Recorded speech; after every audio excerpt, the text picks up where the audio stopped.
Carson, Leno, Fallon. Now, it's Wine Talks with Paul K. Hey, welcome to Wine Talks with Paul K. And I am in studio today, about to have a conversation with the great Dan Berger up in Santa Rosa. Wine Talks, of course, available in iHeartRadio, Pandora, Spotify, wherever hang out for podcasting, and sponsored by the Original Wine of the Month Club, now sporting the Napa and Sonoma series of wines. Just published a conversation with the not so great Ed Massiano. Should I say that, Dan? Ed's always great. He's a great guy. That's what he tells me. Big Ed's been hanging around Wine of the Month Club since 1969, and it's a fabulous conversation. Have listened to that, but let's talk to Dan Berger. I'm going to say the great Dan Berger. Welcome to the show. Great to be here. Thank you. It's so much going on in this industry. So many changes. The internet. Processing, consumerism. We're going to uncover some of these things, the millennials, the Gen X's, the LMNOPs, whatever they're buying. But you were just off camera talking about a project, which I found fascinating, because there's this argument that all roads lead to Burgundy when it comes to people studying wine. But you and Ed have this fascination with Riesling, and I want to hear about this project you're working on with a Riesling. Around 30 years ago, I discovered that the sweet Rieslings that I was drinking were interesting, but getting a little tiresome. And I discovered dry Riesling, and I found that the German dry Rieslings were the most amazing wines that I'd ever tasted. So I really began focusing on them around 25 years ago. And then about 15 years ago, maybe close to 20 now, it was an interesting revelation to me to find that California had some spots where the fruit was good enough to make a completely dry Riesling, but nobody was doing it, partially because of the fact that it was not a saleable product. It was not a commercial opportunity. And so without it being commercial, people were making wines they called dry, but they weren't dry enough. And so it took me 15 years of investigation. I finally decided to do it myself. And I hired Greg LaFollette to make the wine, and we made 100 cases of it, and it's going to be for sale in June. It's going to be, it's real limited. As 100 cases, not exactly for the rest of the world, but I'm drinking it and I'm enjoying it. And every time I serve it to a winemaker, the winemaker says, "Hey, that's a different style, isn't it?" And I said, "Yeah, it's pretty dry." And it is completely dry. What is the designation in Germany for their driest Rieslings? Trocken, Trocken, Trocken. And it means, frankly, it means dry in German. And then there are some other designations, which are regional designations based on styles and types. For example, a single vineyard dry Riesling would be a Grosses Gewächs. And when you see the GG designation on a bottle of wine, it's generally expensive. It's a single vineyard that makes a completely dry wine. And although in some cases it could actually have a trace of residual sugar, but the acidity is almost always high enough. So this is really an exciting project for me. We're calling the wine Ball Freddy. That makes sense. The brand name is Ball for BAHLFRATTY. And that's because the vineyard is real close to Boonville in Mendocino County. And Boonville is the home of the language called Boontling. And in the language of Boontling, Ball Freddy means great wine. So that's why. that took a little research, but wow, that's pretty interesting. There used to be in the 70s and the 80s, and I just saw a post recently from the same group. Remember Peroth? Sure, they were home tastings, and they used to sell mostly German, slightly sweet. And people were enamored by these wines. They were overcharged. You couldn't read the labels because it was things like Trocken and Trockenbeeren Auslese and Rauslese, and people were like, "Ooh, this sounds cabinet," But they were all entry level German wines that they were overpriced, but had a great attraction because of the sweetness you're talking about. Right. But what is it about Riesling? Because it's not as it's had its resurgence. I think in the 80s, people were drinking Riesling again. I haven't seen it forever lately. Is it sort of part of the cycle of a grape in America where people Paul, you're simply not going to believe what I'm going to tell you next, but it's absolutely the case. And I have already put it in an article. In fact, in two separate articles. My columns run every Friday in the Napa Register. And I've been writing this in the Napa Register. I wrote about the Trefethen Riesling, but Riesling that's dry is now selling so fast you can't keep it in stock. The prices for dry Riesling out of Germany are going up and up and up. Prices for dry Riesling in Germany from Germany in California today are 20% higher than they were 2 years ago, and for exactly the same wine. Exactly the same wine. That's phenomenal. And it's remarkable. You can't keep the stuff in stock because the people who like Riesling are like no other. They're like Burgundy collectors from the 1980s. They will not stop when it comes to quality wine. And I just spent $91 on a bottle, but that's another story, because it was the last of it, and I couldn't get it. And it's a wine that I paid $91 for this bottle of wine. And a couple of weeks later, I find that it's 130, and it's on the East Coast only. It's gone on the West. So then, for the cycle of consumerism, sounds like Riesling is back, because I don't see it. only with a small group of people. Those people who really understand Riesling. When there's a store in Santa Rosa here called Bottle Barn, and Bottle Barn is a very well-known distributor around the country. They do a lot of sales, but when he does his flash sales, sometimes he'll have 2 cases of this or 4 cases of that, something like that. When he does his flash sales on dry Riesling, it takes he sends an email out, and if you don't connect to that email within 2 or 3 minutes, all of it's gone. Really? He'll do a flash sale on Zinfandel, takes him a week to sell it. He does a flash sale on Cabernet, it takes him a week to sell it. He does a flash sale on dry Riesling, 5 minutes, gone. Fascinating. Yeah. And we're talking a far cry from the old day. I think my dad's shop, we had the Fetzer, was it? Yeah.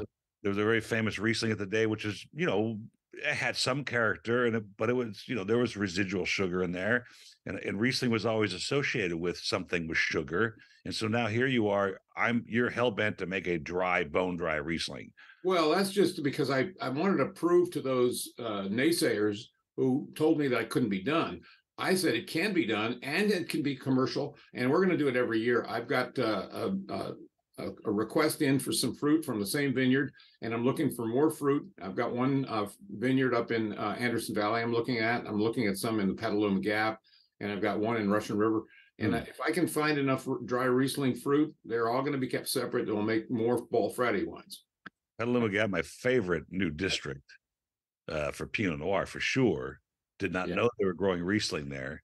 Well, there's only 2 producers that I know of that are growing Riesling in Petaluma Gap, but boy, they're wonderful vineyards. This kind of flies in the face of, in this part, we're going to talk about this now, this consumerism, the stuff you see on the shelf, certainly not the Bottle Barns, because I actually recommend places like the Bottle Barn now to my customers and stay away from the supermarkets. And that's because there is residual sugar in virtually everything that's on the shelf there. And here you are with a dry Riesling, which flies in the face of the low carb. It actually jives with the low carb idea and all this new sort of consumerism for wine. Have you approached that subject? In other words, have you touted the fact that since there's no sugar on this at all, that maybe it's part of this nouvelle, approach to consumerism?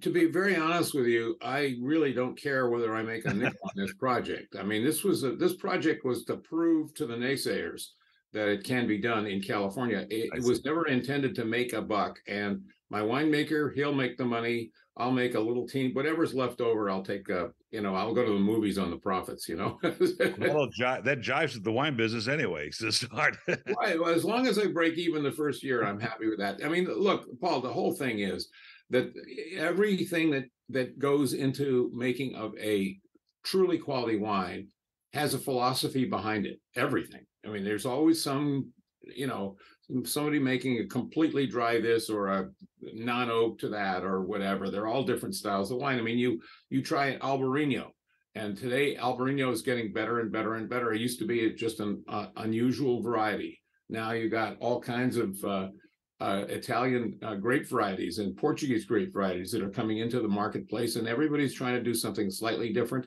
to make sure that I tasted a bone dry Chenin Blanc yesterday from Heringer out in on the Sierra area, Sierra foothills area. And what's really fascinating about all this is that it represents the challenge to the consumer who is stuck on Chardonnay, and finally says, I'm done with this. I want something different. And when you see that there are differences out there, and you find a bottle of Alvarinho, for example, or you got a bottle of Nero d'Avola, or you got a bottle of some, all these different grape varieties. Ribolla Gialla, Miro winery makes a little Ribolla Gialla. It's fabulous wine. And 10 years ago, you never found these wines. They just didn't exist. Now that they have come into the marketplace, the millennials are looking interesting at these. They're interested in these things. So are people for Gen Y and on and on. So the more we have people of adventuresome palates, the more these wines will become appealing and broad market. You think this movement toward these grapes, because you said millennials, the Gen X, Gen Z, like I said, elemental P is my sarcastic comment. All the trade will talk about the fact that the millennials aren't drinking wine. And I have this philosophy that eventually, and maybe this is what you're talking about when it comes to these interesting varietals that we haven't seen before or much of, that they have the moment where they taste something that's different, that's good, that's properly made, and they become wine, at least enthusiasts, to the extent that they might order a glass at a restaurant instead of a beer, because this is slow in the uptake for the millennials in general. And maybe this is the methodology. I have a friend who imports wines from Italy. He lives a few blocks from me, and we get together periodically for lunch. And he poured for me a Vermentino that was just phenomenal. And I said, boy, I'll tell you, this is as good a bottle of Vermentino as I've ever tasted. And he says, yeah. And he says, and I'm thinking about raising the price. It's now 28. And he says, I think I'm going to go to 30. And I said, why you want to raise the price? He says, I have to slow down the sales. He says, I'm selling it so fast. I'm only bringing in one container a year. And he says, that's only 56 cases. And then at some point, what do I do when I run out of wine? And he says, sit on my hands for the rest of the year. So these are things that are happening throughout the marketplace. And we can't predict it. I mean, about 7-8 years ago, everybody in the world wanted Muscat. They wanted, remember there was the Muscat craze that lasted for about 18 months. Mm-hmm. And then it was over. It was done. Well, Vermentino is not over and done. In fact, restaurants are now putting it in by the glass situations and replacing some of the Chardonnay that they've offered by the glass because they're finding pushback against Chardonnay.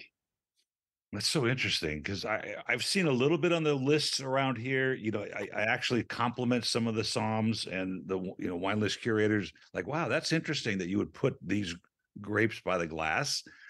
And I guess in effect, like your radio show, like this podcast, like other podcasts, they have to hear about it. A customer, client has to hear about something, or the somm at the restaurant says, look, if you're looking for something interesting, I've got this Vermentino, I've got this dry Riesling, why don't you try it? And then the consumer, because I'm wrestling with this whole consumerism problem, which is 19 Crimes, Martha Stewart Chardonnay, all the end cap stuff at the stores that people just grab on the fly because it's there and it's $12 or $13. So how is this the methodologies we're talking about, again, getting people to try something new, to just experiment with grapes, and then have that moment where they go, this is interesting stuff?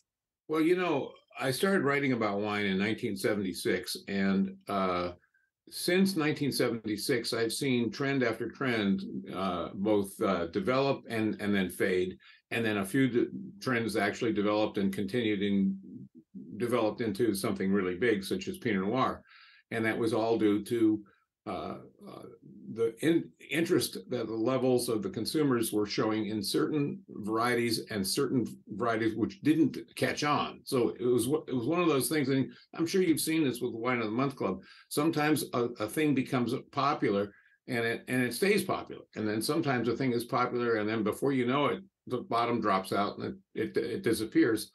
And how many times did I hear stories in 1990 or thereabouts that Rioja was the next great red wine. Well, that's great. It lasted for about 2 years, and then Rioja was finished. You couldn't sell it to anybody. Right. So, and then we started seeing Chianti, and Chianti was getting good. And then the laws changed in 1990. Some of the Italian laws began to change, and by 95, 96, Chianti was no longer Chianti anymore. Now you had Super Tuscan, and you had all these other things. So everything changes. And it's up to the consumer to try to stay in touch with the laws and the changing styles. And that's not easy.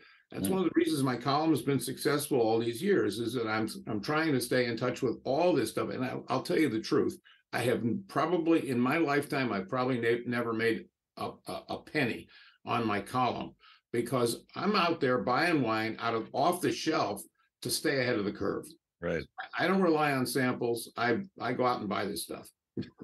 Now, it's interesting that you say that. When I was on the radio show in Wine Country, you ran off. I had neglected and forgot to bring wine from the store, and you ran up to Bottle Barn and brought some wines. We had a grand time tasting them. You brought up, I think, a Peak Pool and some other things. It was really fun to taste. And so you're out there mixing it up on your own, finding out what people are stocking, bring them on the show or tasting them or writing about them, so here's an interesting problem for me. And I have to say this tongue in cheek, because of this whole new influencer marketing, affiliate marketing, and Wine of the Month Club is dabbled in all of it. But here are influencers that really have no experience really in wine. Most of the time when I put them on there, their credential usually is, I love wine, and my husband and I drink wine. And they're doing some of the same stuff. They're going to the market. There's one guy in the UK and in the Wine Wally, interesting guy. He's buying stuff off the shelf and comparing them. But you started in 1976. How has journalism in wine changed in the 76? Not only the journalism side of it, but the critiquing part of it. Because 76, did we even have point system in 76? Well, they used a 20-point system back in those days. The UC Davis 20 point. Davis, yeah.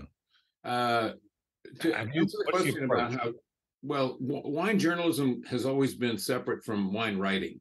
Wine writing is usually a column with an opinion. Sometimes the opinion is backed up by fact, but sometimes the opinion is just opinion, and when you got opinions without fact, and you don't have a particular journalism of wine, you've got wine opinion. And that's the difference between the editorial page and the column page. Mm-hmm. The editorial page is going to be backed by some facts and information. It's going to be, maybe it's political, and it has some factual data that support the argument or the thesis that the writer is putting forth. In the column part of the page, it's just opinion. I think this, I think that, and there's more I and I in that than there is we, as opposed to the whole country should be reading this because of the factual material. So that's what my business card says, wine journalist. I got a degree in journalism. I worked in journalism all my life. I was a newspaper reporter and an editor. So I follow the same principles.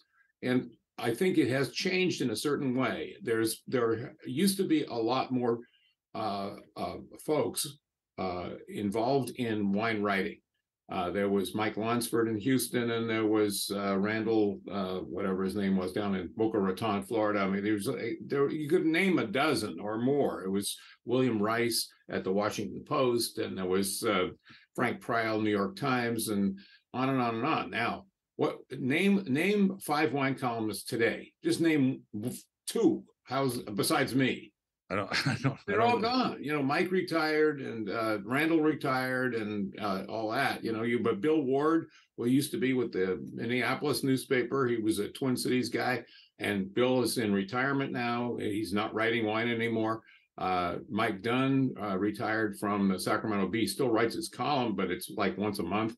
I mean, wine writing has changed in a lot of ways because simply people don't want to read newspapers anymore. They want to go on the internet and find out what the latest influencer is talking about. And that's where, once you said influencer, my eyes glazed over. Yeah, I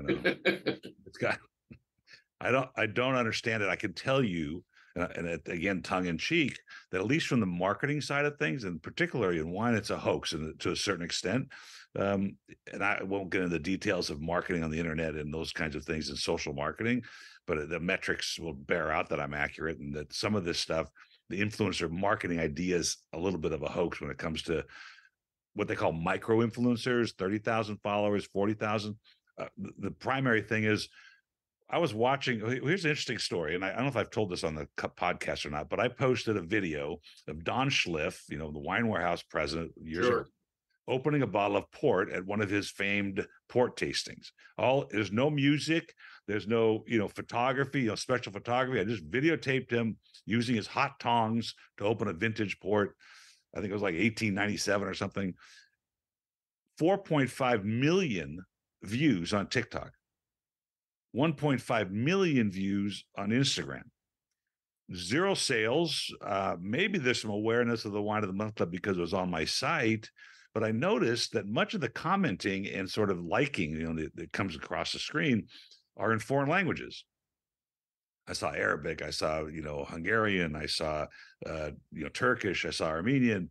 And I thought to myself, okay, if the idea of influencers, we don't know where these followers are coming from. All these people liked my video, but probably half of them don't even live in the country, maybe even more. And so there's no value to that viral video for me because they're not even in my neighborhood. So I struggle with this from the marketing standpoint. I think it's great there's influencers that are bringing people to the table for a glass of wine. That's the most important part. I agree that the influencers can bring people to the table. The problem I have is that there is an absolutely complete disconnect when it comes to information about that wine versus the opinion. Information, that's hard to translate for the average person. I wrote a column last week. I sent this column in about a project. A couple in Sonoma County is making a completely dry Sauvignon Blanc from a very, very cold climate and in a style that you will not see unless you go to the Loire Valley in France. And it's a California wine made from Russian River Valley fruit in exactly the same style as the Loire Valley. Who's going to buy this wine at $75 a bottle for Sauvignon Blanc? $75 is their suggested retail.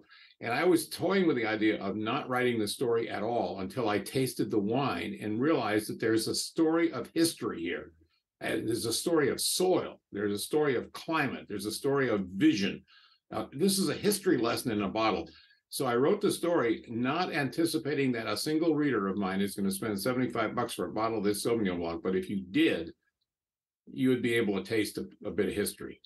There's little Les Pierres, no? Wasn't that the... That's the name. You got it. So you used a word in that article called systematic... it wasn't augmentation. Symbiotic amalgamation. Yes. Symbiotic. And here's the question I came when I read the article, which was, what is the end game then? And I asked this question quite a bit of winemakers. Like, we are massaging the terroir. We're massaging how we process the grapes or the fermentation. We're constantly playing with it. And you, for instance, your dry Riesling. And I always ask the question, what's the end game? What are we trying to do? We trying to put a story in a bottle? Are we trying to just see what we can do with it? Are we just tantalizing our own senses to see what we can get away with? And we're processing a wine differently than we're used to doing. What's the end game? I think one of the greatest untold stories about wine is that there are certain templates or stylistic classic examples. But these classic examples came before anything else. And if we all started making wine like the Georgians did with, skin contact, and orange wine would have been here 30 years, 50 years ago, whatever, then that would have been a template. As it is, the templates that we now have are the ones that we look to identify for us what we should be looking at to see if the tastes that we've developed over centuries really are valid tastes. Right now, Randall Graham makes an orange wine. It's the best orange wine I have ever tasted in my life. It sells for $17 or something like that. Yeah. And I've seen orange wines for $30 and $40 and $50. Yeah, oh yeah. Not as good as Randall's. Why? Because Randall went into the history. And he said, this is the way orange wine should be made. And he made one, and it's all over the country right now. It's called Cigar Orange. So Cigar Volant Orange or something like that. Well, it's this Riesling that I'm making, the dry Riesling, goes back to the period when dry Riesling was being explored in the turn of the last century, around 1900. The most expensive wines sold at the London auction houses in 1900, 1901, 1902 were called Hock, H-O-C-K. They were dry German Rieslings. Those are the most expensive wines sold at auction in 1900 and thereabouts. And those wines disappeared in the face of people putting high scores on sweeter stuff. So suddenly you found people buying Trockenbeer and Auslese and paying outrageous amounts for half bottles. And for a long time, sweet was in.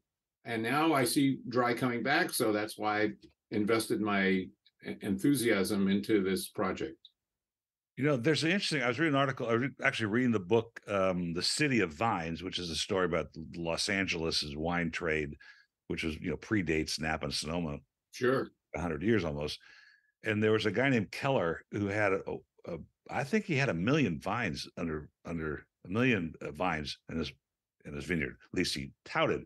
And so he says, there's a quote saying, "I am making the purest wine Los Angeles has." Now, there was argument on the other side of this that it wasn't doing that necessarily, but the concept in 1858 or something was that wines were pure. And obviously the wine styles are completely different then than they are today. But the idea that we're selling something as purely indicative of what is being grown and around the neighborhood and the terroir and the soil, et cetera. And now it's coming, now this, you're talking about orange wine, we're talking about biodynamic, organic, all those different methodologies. It's the same thing. And I always keep saying, it always was pure. You always were expressing what was there because there was nothing to put in it in the first place. You just did it. And it sounds like that's what you're doing. It sounds like that's what the folks that made Le Pierre, which it's odd to me that the human race creates the problem and then fixes it, but goes back to the beginning to fix it. Like, we always did it that way in the first place. Yeah, in a certain way, this is historic, but in another way, it is what I wrote at the very end of the article, where I talk about the fact that this is a little bit of a metaphysical connection between France and California, because we brought to the stuff I didn't put in the article, for example, California brought to the table an exploration of different yeasts to ferment, different soil types in which to grow, different trellising systems that we can use. The Germans are still using the same stuff they did 200 years ago. We're exploring new concepts. So our wines are going to be slightly different no matter what.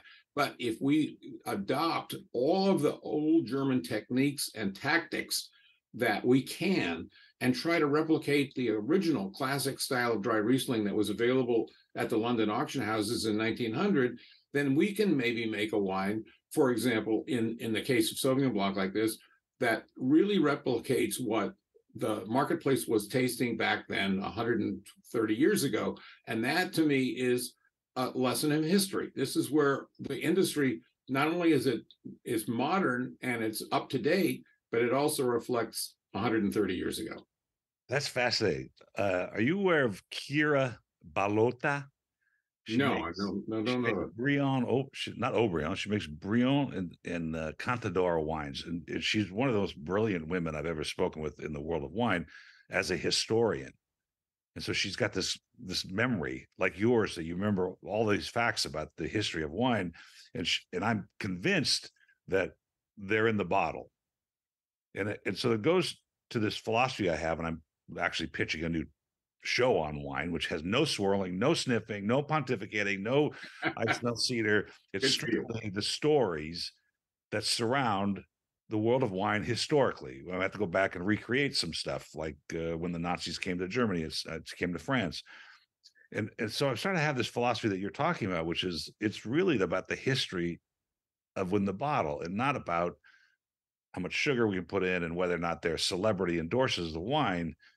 but can we tell the story of where this wine's from by just what's in the glass? I think that's fabulous, and I think the industry needs more of that because when we look at a wine, I mean, I used to be a complete skeptic when it came to natural winemaking, and over the last 6 months or so, I've really come around. Now, I'm not a big supporter of natural winemaking, but I am now alert to the fact that there is some kind of validity to some of it. And the more you look into something that you once hated and now realize that you shouldn't be hating it just on principle, then you learn that you're in the mode of education. That's what I do every day, is to try to improve my knowledge base. And that's where I get some of the best stories I write. And this idea about writing my $75 bottle of Sauvignon Blanc, it wasn't that I wanted people to try the wine. I wanted them to understand that at least somebody cares enough to make a wine that shows history in a bottle. Yeah. Well, when you say natural wine, we'll discuss that in a minute. We'll discuss that now. There's no federal FDA term for the term natural, and I suppose they're saying, I guess the de facto definition is wines of less intervention. And, sure. Right? And that kind of goes back to what I was saying earlier, which is there never was intervention, for a long time. I mean, when did the Bordelais invent copper sulfate? Like 1950 or something, or 1949, something like that. So, in fact, there's an incredible story. Like, we're talking about stories. Let me just sidetrack for a second. There's a story in that book from the Cladstrups, the Wine and War book, about this guy who set up a little not chateau, but a little shack in the middle of a vineyard that the Germans couldn't see because it was so sort of buried. And he was buying copper from a guy who was stealing it from the Germans and then making copper sulfate so that he could treat his vines. It's an incredible story. And I think of that story and I go, wow, no one knows that. But so that was 1944, 45. So he's, coming up with a way to help the mildew in his vineyards. And that has to roll up, in his family's history. And they're making wine. And I think that was a Bordeaux story, that all those sort of experiences and requirements and the subversive work that they had to do to get around the Nazis has to roll up into the bottle. The story has to somehow translate into what's in the glass. And so, but they were, it was always natural, really. So I think what I hear you saying is natural wine, or whatever other words you want to use. It's not an excuse to make something that tastes like kombucha and that you have to muscle down because you think you're being healthy. This is the problem I have. Well, natural winemaking is not defined as a legal definition. There's no such thing as a legal term or definition for the term natural wine. So it really comes down to whoever's making the wine and what they believe in. If it means no sulfur dioxide use, or if it means, don't worry about oxygen or whatever. So you have a very different style of wine depending on who makes the wine. I mean, obviously, the Fry family up in Mendocino has been making completely organic wines from organic fruit and organic methods for a long, long time. They call it natural. But the Fry family has worked at this for 30 years or more. And they finally perfected it. Some of the Fry wines today are absolutely wonderful. Now, does that mean to say that they won't age? I've tasted a couple of those reds. They do age. Now, what's the secret? Well, the secret is that you want to make sure that your natural winemaking includes sound winemaking, so that the wine isn't spoiled to start with. All right. And there's a guy up in Mendocino by the name of Bee Hunter, Bee Hunter, and they're making some orange wine, and their orange wines are fascinating. Now, is this the best wine in the world? It's up to you to say that. Well, I'll say one thing: they're fascinating and they're interesting, and I don't mind drinking them at all. They're nice wines. I've had the Bee Hunter, and I had Mrs. Fry on the show, and I was actually taken by her because she was so brilliant and been doing it for so long. Sure. And she spied a copy of what's his name's book, Agriculture. Who's the author of Biodynamic Farming? Steiner. Rudolf Steiner. Yeah. She sees the book here, and I kind of put it out there for her benefit, but she noticed also that the spine hadn't been broken yet, so so we had to start reading it. But I just found that all the wines that we've tasted here, that Organic's another issue. I think it's great, but I have not tasted aged, quote unquote, natural wines that have done well, and so I'm glad to hear. I think that's the next step. I think right now sulfur dioxide is used so widely around the world, and there's a couple of people who are calling themselves natural, but they are adding trace amounts of sulfur dioxide. But the reason that they've been able to add a little teeny bit and not a larger amount is that their acids are different, and they have much better acidity levels. And when you've got a very low pH and a very high acid, you don't need as much sulfur, because the wine is already pretty stable. That's one of the reasons why my Riesling has got a 25-year cork in it. I put the 25-year cork in my Riesling because I figure that in 25 years, it's still going to be in good shape, and I want that cork to hold up. Now, somebody's going to say, 25-year-old Riesling, you're crazy. Yes, absolutely, I'm crazy, but that's fine. I'm going to be around here, and I'll be drinking the wine. I would like to taste it in 25 years as well. There's something fascinating about you that I find really interesting. And there's a vendor here in Southern California. He sells a lot of wine. He's sort of a bottom fisher, but he's learned wine over the years. He told me the other day, he goes, I'm spoiled. I only like to drink, the fancy stuff, the Barolos and the Brunellos and stuff like that, and high-end Napa. And you are always talking about these great valued wines that are properly made, that have wonderful, palates to them and great structure. Where do you think someone needs to be to spend money, like $1 per bottle cost, to find something that's properly made, that expresses where it's from, it expresses the grape? What price range are we talking about? Well, first of all, I think that sometimes price is overrated in terms of the level of quality that you're going to get. My touchstone is, if a wine's got 15.5% alcohol, you're on your own. Forget it. Don't call me. I look for Cabernets that are in 12.5%. I never see them. I haven't seen them in 30 years. But to me, the only thing that the label tells you that is helpful in terms of the purchase is what is the alcohol. It's the only thing that the law requires you put on the label. So if you've got a 13.5% alcohol wine, already you've got 2 steps ahead of the next guy, because 13% or 13.5% is a reasonable level of alcohol. That means that the fruit wasn't overripe when it came off the vine. Now, if you had somebody now my wine label has got the acid, the pH, the residual sugar, all of that is listed on the label. Everything is listed on the label. Every last detail I could put in there. I would put the potassium on there if I had space. And the point is that if the consumer doesn't have any information whatsoever to work on, then how do you find a wine that is going to work with your palate? I do not drink Zinfandels over 15%, because I have found over the years that 99.9% of them are horrible. Mm-hmm. For me.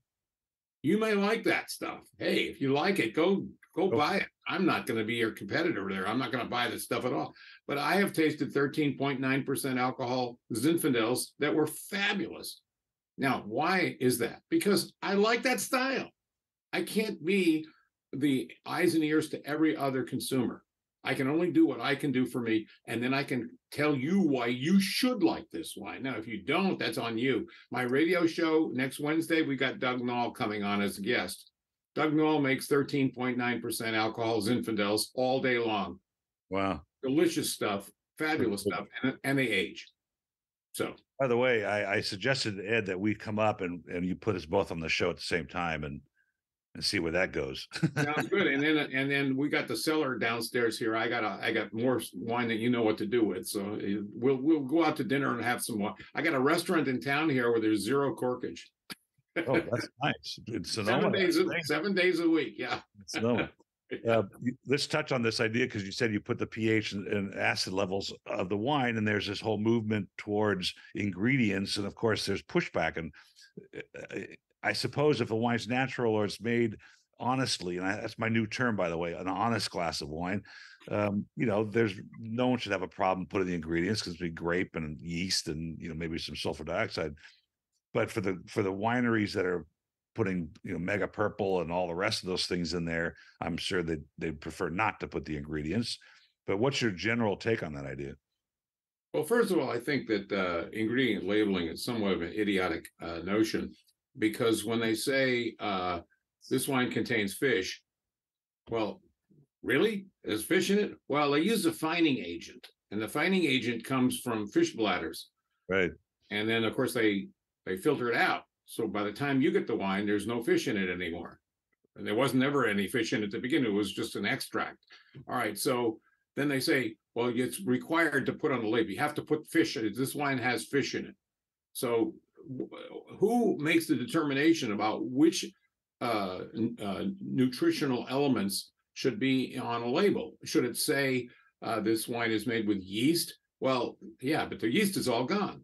Well, some technocrat would say, yeah, if you go down into parts per trillion, you can find a yeast culture somewhere in there. Well, but there is absolutely no harm to the human body. We know this because centuries ago, they've been making wine with sulfur, and sulfur has never had a negative impact on the human body out of wine.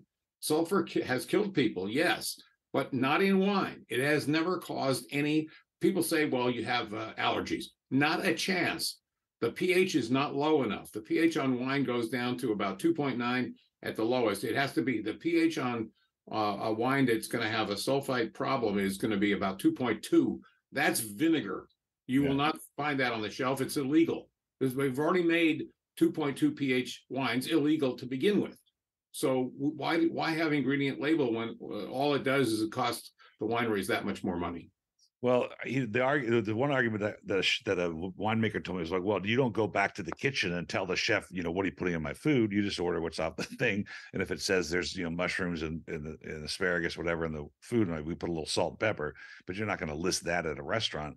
I thought that was an interesting argument, but there's also a lot of myth and mystique about wine and food products that have nothing to do with anything. For example, how many people in this world have actually had a certified impact from MSG?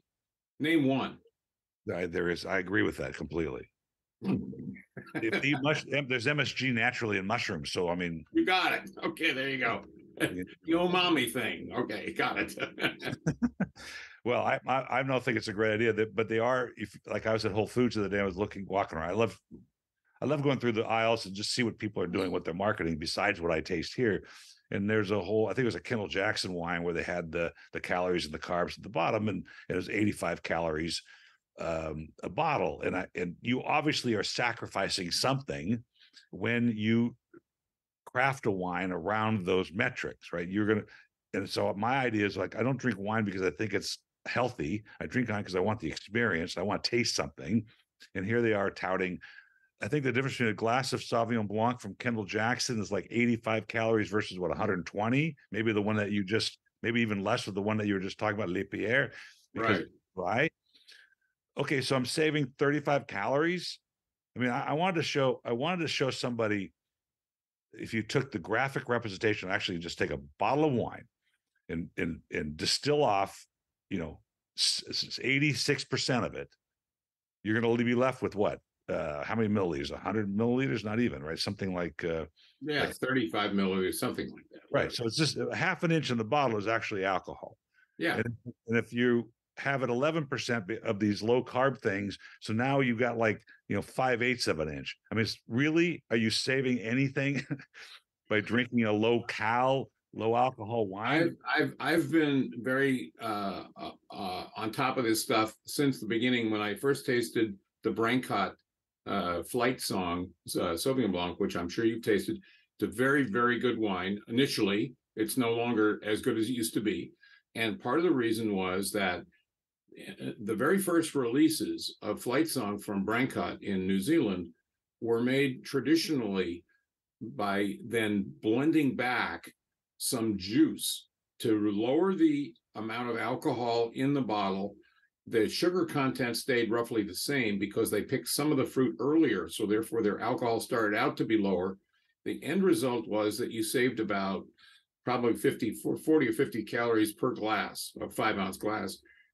That was delicious wine. But as the time went by and that product didn't really catch on with a range of consumers, eventually, I'm taking a wild guess at this, that Brancott started using lesser quality fruit in the wine. So the end result was that the taste wasn't as good, not because there was anything wrong with the product. They just said, well, nobody seems to care about the quality of it. They're doing it for the calories. So let's just give them whatever we got here. So they used some less expensive wine, and the product turned out not to be very good. I'm sorry to say that, because it was one of the few efforts of making low-cal wine that was actually a good idea, really brilliant idea. But it takes a lot of time and effort to make that, and they still weren't making an awful lot of money on it. So they said, well, okay, we'll make it cheaper. Well, when I bring that up and I talk about the 35 calories between, let's just say, these two Sauvignon Blancs, most of the comments I get are, well, you're not a woman and you don't understand how much 35 calories can affect you. So I'm like, well, that's true. 35 calories to a male is probably negligible. So drink 4 ounces instead of 5. Big deal. That's a big difference, right? That goes back to the alcohol level. So we went to the fancy food show used to be in San Francisco for many years, and no one wants to go there anymore. So it was in Vegas this year. And a couple of years ago, before COVID, the last sort of preeminent theme of the show was organic everything, organic chocolate, organic salami, or whatever. And this year it was more, one of the prevailing themes was non-alcohol everything. And so I tasted many non-alcoholic distilled spirits, which were absolutely horrible. I just don't get it. In fact, I noticed in Whole Foods, there was a bottle of non-alcoholic whiskey that was the same price. It was like $30, which that if it goes to a bar and somebody orders a non-alcoholic Manhattan and they use this whiskey, they're going to pay the same price as they would have for an alcohol version. I don't understand that. But anyway, a guy was standing in the aisle, this young man, is holding a tulip glass of sparkling Prosecco, non-alcoholic. And I stopped and I was just frank with the guy. I said, look, I'm in the trade, and I've never tasted any non-alcoholic wines that were worth anything. I think, what was that brand way back when in the 70s, even the 80s? Forgot the name of it now. Anyway, I tasted this wine and I went, whoa, this is interesting. This actually has some kind of character to it. I think the best non-alcoholic product on the market today is Free Brut. The Brut wine that's made by Trinchero family. Yes. It's called Free, F-R-E. And it's that's the straight Brut. They used to make a Muscat that was even better. They don't make that anymore. But the Brut is really surprisingly good. And the reason is that they know the formula now, and they're using the right technology. First of all, they're using a spinning cone, which they purchased, cost them a lot of money. They're using a spinning cone to get rid of some of the alcohol. They're making some of the product with traditional fermentation so that there is actual alcohol in there, but they're using a specialty yeast strain that produces much lower alcohols in a complete fermentation. They're using sugar for the mid-palate structure. So there is sugar in the product, but they use tremendously high acidity to balance off the sugar. So you don't taste the wine as sweet. The reason they use the word Brut on the label is that there is beautiful structure and balance. What I like about the product is that your first sip of it, if you didn't know that it was not alcoholic, you'd swear it was straight traditional sparkling wine. I don't think I've had After the second sip, you say, wait a minute, somebody's playing a trick on me here. But it's pretty darn good for what it is. And I was surprised that they're continuing to do this, because think about it this way. If you don't have a lot of pass-through in the industry, if that stuff sits on the shelf for a year, it's finished. It doesn't age. So they had to know that this product is going to have some sell-through really quick, and so that you can get it while it's still fresh. There's no vintage on it, so that's no help to you. If you're in, Jackson, Mississippi, you find a bottle of that wine, I would just say pass on it. But if you're in Los Angeles or San Francisco, that stuff's going to be fresh, and it's pretty tasty stuff. That leads to the next thing. We're coming on an hour, so we'll wrap it up pretty soon here. But I had a great conversation with a young woman who's created, oddly, in my opinion, a brand around 187s, and she's sort of recrafted the bottle. Looks like sort of a perfume bottle. And it's the wines were decent wines, but this idea of a single serve, and it led me, and we had a great conversation. I understood her point, and she's got 13 distributors throughout the country, and she's got a DTC market going on.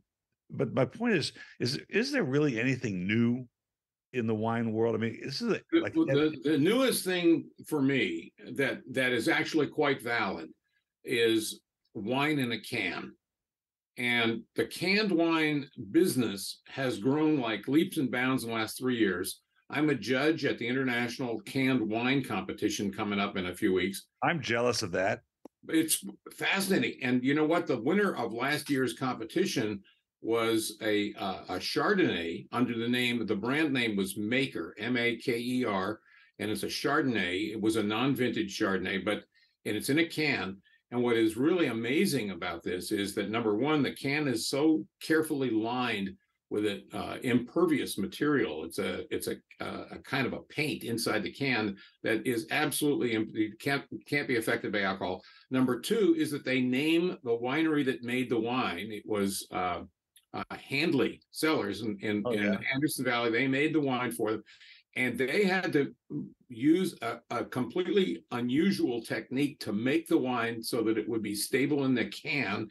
And I have tasted them with 2 years in the can, and it's like it was bottled yesterday. It was delicious wine. And I was blown away. I was a judge last year at that competition when we gave the gold medal to that stuff. And I said, I swore that no way that could have possibly been out of a can. And it was. It was barrel aged. It was not one of those and zero oak things. It was gorgeous. It was delicious. So when I come up with somebody says to me, what's new in the industry? Try some of these canned wines. You'd be shocked at how good they are. And the nice part about it is if it's a white wine and you want to get it chilled, put it in the freezer for 10 minutes. You're done. If they freeze quickly. I mean, it's not going to get frozen, of course. Pre-COVID, I tasted probably 100 cans. And most of them were, let's just put it in a can and get rid of it kind of wine, right? That's true. Although I have to say the best brands right now, there are about 5 top brands, and Maker is, in my opinion, the best. Those are the people who are working really hard to make sure that the product is not just, oh, we'll take that tank, put it in the can. What they do is they say, take that tank and now let's tactic it, do a different style to make it so that it fits within the context of the can. So they actually have to do some additional winemaking to make sure that it's in the proper mode to go into a can.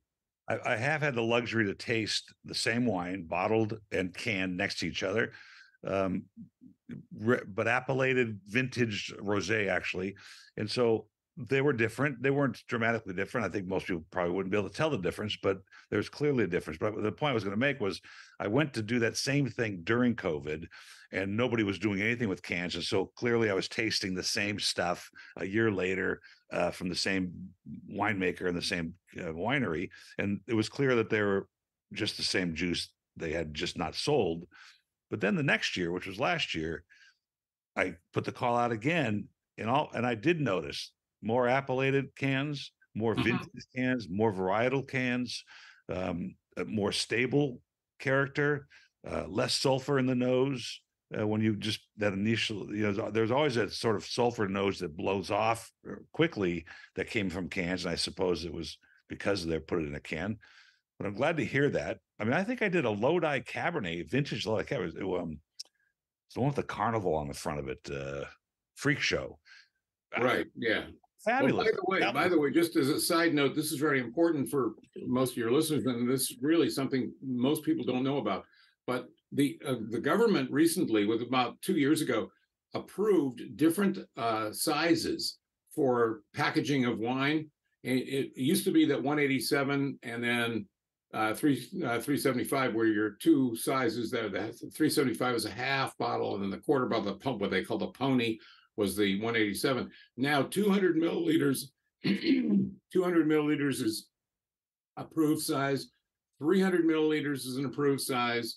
So we have, and a 500 has always been an approved size. So if we have all these different options open to us, then the size of the can alter the way the marketplace responds. So for example, in some markets, you want the 187. In some markets, you're going to want a 200. In some markets, you'll want a 300. So eventually we'll have a lot more options. And this is really a good idea. I think the government did the right thing on that. Well, here for the listeners, let's paint the picture. The 375 looks like a 12-ounce beer can. Yeah. The 500 looks like a tall beer can. The 187 or the 200s, they look like a little sort of small Coke can, right? They're about that size. Yeah, they're about the size of it. But although I have to say that they're a little smaller and a little more elegant looking. And what I like about them is you put them in a freezer for 10 minutes, they're cold enough to drink. And unfortunately, if you leave it in the freezer and it freezes, it's going to break, it's going to pop. So then you have to clean out your freezer. But other than that, these different sizes for packaging, not only glass, but also cans and other things. In Australia, they make Bota bag wine because it's so cheap to make the Bota bag. And that stuff is just terrific for chilling in a party, because you see they're made from aluminum like balloons, and they fill them with wine. And they go into ice water, and within like 5 minutes, they're cold enough to drink. Talk about going backwards, huh? We're going to put wine in a Bota bag. Hey, well, it's been a great pleasure again. We're gonna wrap it up here. It's been an hour, and I want to get you back on the road doing what you're doing, and I've got some things to do. But always fascinating, always great to catch up and see what you're doing. And I'm serious. I would even pay for Ed to jump on a Southwest flight and come up and just have some fun with you and get on the show. Do my radio show. Why not? That'd be a hoot. We had so much fun last time. Yeah. And for the folks, it's Wine Country. What's the station name? KSRO, SR for Santa Rosa, and at 1350 AM and 103.5 FM. Powerful signal. Yeah. I think every Wednesday, 5 p.m. I had a customer when I walked into the office, returning from that last trip with you, and the guy said, "I heard you on KSRO," and he either streamed it or I don't know what he listened to it, but he came into the store right away. You can get all the podcasts going back years and years is on calwinecountry.com. CALWINECOUNTRR, calwinecountry.com. And you can get all the old podcasts that we've done, all going back years and years. So you see, and the topics are all listed there. If you want to hear from, like I said, we had Doug Nall. The last time we had Doug Nall on was about 7 months ago. He's available again. Well, really fun. Great to see you again, and I look forward to catching up next time. Do it again, and next time I'll have some wine with me. Take care, Paul. Thank you.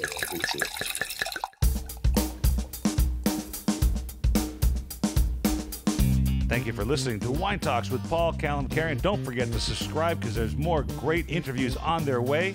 And of course, all these podcasts are sponsored by the Original Wine of the Month Club, 48 years in business. Don't forget to visit our website, wineofthemonthclub.com. Folks, have a great time out there in the wine world. Cheers.